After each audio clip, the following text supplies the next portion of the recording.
हिंदू धर्मानुसार जब किसी के घर में किसी की मौत हो जाती है तो 13 दिन तक गरुड़ पुराण का पाठ रखा जाता है। शास्त्रों अनुसार कोई आत्मा तत्काल ही दूसरा जन्म धारण कर लेती है। किसी को 3 दिन लगते हैं, किसी को 10 से 13 दिन लगते हैं और किसी को 1.25 माह लगते हैं। लेकिन जिसकी स्मृति पक्की, मोह गहरा और अकाल मृत्यु हुआ हो तो उसे दूसरा जन्म लेने के लिए कम से कम 1 वर्ष लगता है। तीसरे वर्ष उसका अंतिम तर्पण किया जाता है। फिर भी कई ऐसी आत्माएं होती हैं जिन्हें मार्ग नजर नहीं आता है और वे भटकती रहती है। गरुड़ पुराण में बताया गया है कि आत्मा लगभग 13 दिनों तक उसी घर में निवास करती है। ऐसी स्थिति में यदि घर में गरुड़ पुराण का नियमित पाठ किया जाता है तो इससे श्रवण मात्र से ही आत्मा को शांति तथा मोक्ष की प्राप्ति संभव हो जाती है। इसके अलावा इसमें जीवन से जुड़े 7 ऐसे महत्वपूर्ण नियम बताए गए हैं जिनका पालन प्रत्येक व्यक्ति को बड़ी ही सहजता के साथ करना चाहिए। क्या है आखिर गरुड़ पुराण?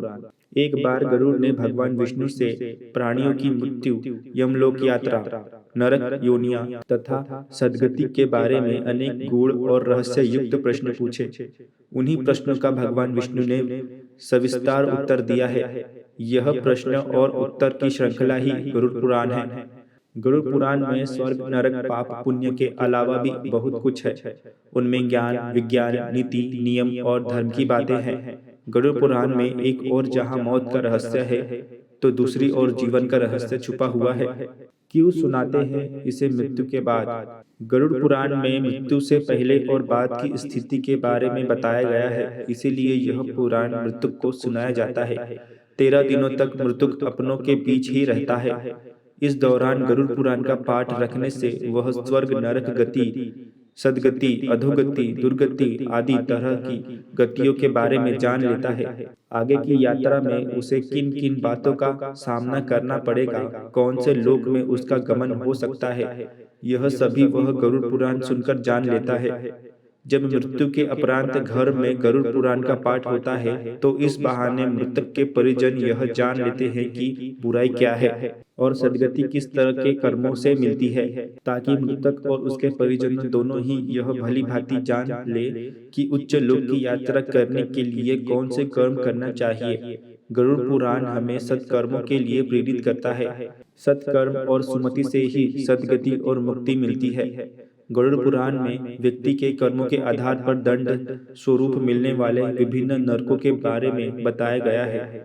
गरुड़ पुराण के अनुसार कौन सी चीजें व्यक्ति को सद्गति की ओर ले जाती हैं, इस बात का उत्तर भगवान विष्णु ने दिया है। गरुड़ पुराण में हमारे जीवन को लेकर कई गूढ़ बातें बताई गई है जिनके बारे में व्यक्ति को जरूर जानना चाहिए। आत्मज्ञान का विवेचन ही गरुड़ पुराण का मुख्य विषय है। गरुड़ पुराण के 19,000 श्लोकों में से बचे 7,000 श्लोक में गरुड़ पुराण में ज्ञान, धर्म, नीति, रहस्य, व्यवहारिक जीवन, आत्मा, स्वर्ग, नर्क और अन्य लोकों का वर्णन मिलता है। इसमें भक्ति, ज्ञान, वैराग्य, सदाचार, निष्काम कर्म की महिमा के साथ यज्ञ, दान, तप, तीर्थ आदि शुभ कर्मों में सर्वधारण को प्रवृत्त करने के लिए अनेक लौकिक और पारलौकिक फलों का वर्णन किया गया है।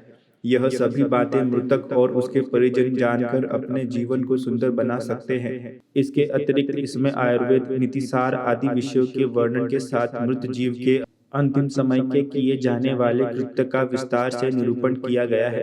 कहते हैं कि गरुड़ पुराण का पाठ सुनने से ही मृतक आत्मा को शांति प्राप्त होती है और इसे मुक्ति का मार्ग पता चल जाता है।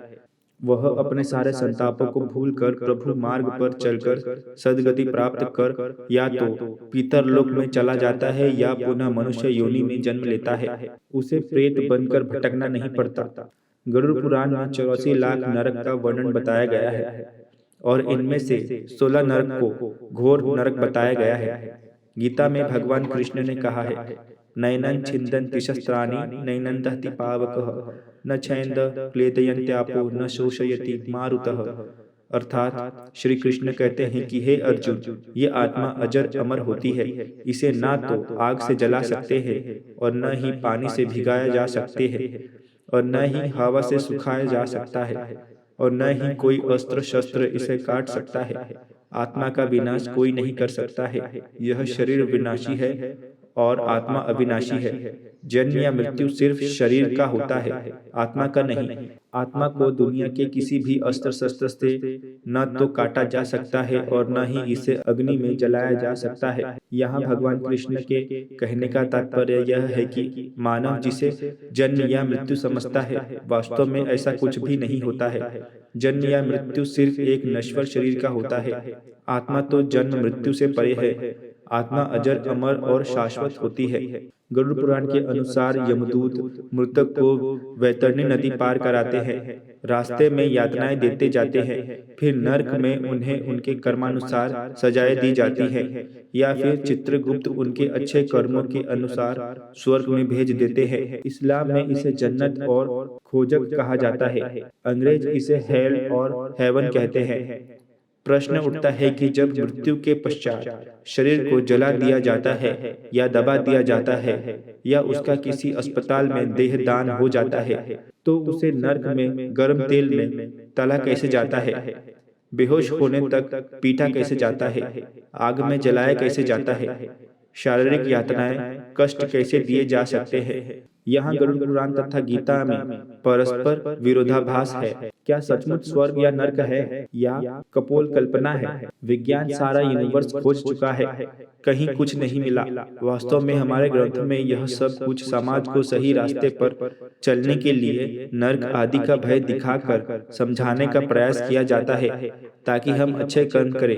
अधिकांश विद्वानों का मत है कि हमें अच्छे या बुरे कर्मों का फल इसी जीवन में मिल जाता है। यदि इस जन्म में नहीं मिलता तो अगले जन्म में अवश्य मिलता है। इस बात का साक्ष्य पुनर्जन्म ऐसे कितने ही जीवंत उदाहरण हैं, जिसमें जन्म के कुछ दिनों बाद बच्चे पिछले जन्म के माँ बाप के पास जाने की जिद करने लगते या अपने पिछले जन्म का हाल बताने लगे, जो बिल्कुल सही निकले थे।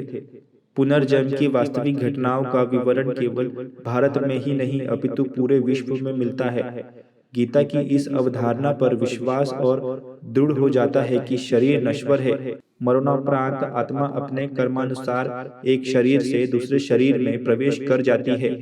यहाँ 84 लाख योनियों की परिकल्पना भी सार्थक लगती है कि पशु पक्षी या अन्य जीव जंतुओं में भी आत्मा होती है।